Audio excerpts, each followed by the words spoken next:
वालेकुम स्टूडेंट्स, कैसे हैं आप सब। उम्मीद करती हूँ आप सब खैरियत से होंगे और मेरी वीडियो आप लोग रेगुलर देख होंगे।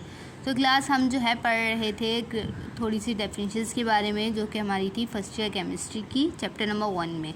ठीक है, उसमें हमने ग्राम फार्मूला मास पढ़ ली थी, ग्राम फार्मूला पढ़ ली थी और भी हमने बहुत सी डेफिनेशंस के बारे में पढ़ा था। अब जो है बारी है हमारे पास मोल की।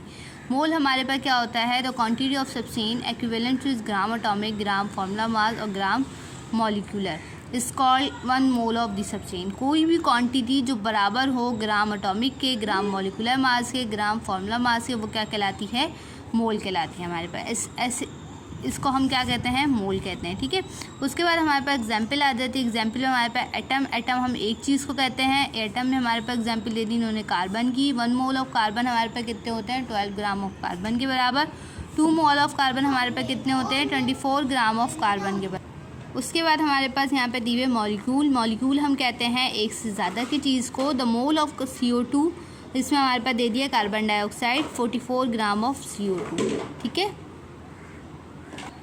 उसके बाद हमारे पास आ गए 0.5 mole of CO2 is equal to 22 gram of CO2। Friend group जब हमारे पास कंबाइन होते हैं तो उसको हम क्या कहते हैं, फार्मूला यूनिट कहते हैं। अब 1 mole of CaCO3 is equal to 100 gram of CaCO3।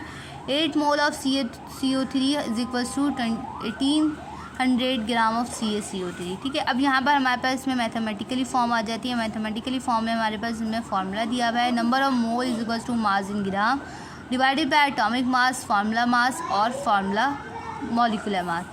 अच्छा, जब हमने मास इन ग्राम मालूम करना होगा तो हम n जो है हमारे पास नंबर ऑफ मोल्स है, मल्टीप्लाई करेंगे एटॉमिक मास से, फार्मूला मास से और मॉलिक्यूलर मास से। उम्मीद करती हूँ क्लास आपको आज का लेक्चर, अच्छी वीडियो समझ आएगी, कोई कन्फ्यूजन नहीं हुई होगी। अगर फिर भी कोई कन्फ्यूजन हुई है या कुछ समझ नहीं आया तो मुझे कमेंट में ज़रूर बताएं, ताकि मैं दोबारा से रिव्यू करा सकूँ और कोशिश करूँ कि आप लोगों को मेरी वीडियो, मेरा लेक्चर आप लोगों को सही से कन्वे हो सके और आप लोगों के समझ आए। मुझे दें इजाज़त, अपना ख्याल रखिएगा। मिलते हैं एक नई वीडियो के साथ, एक नए लेक्चर के साथ। जब तक के लिए अल्लाह हाफ़िज़।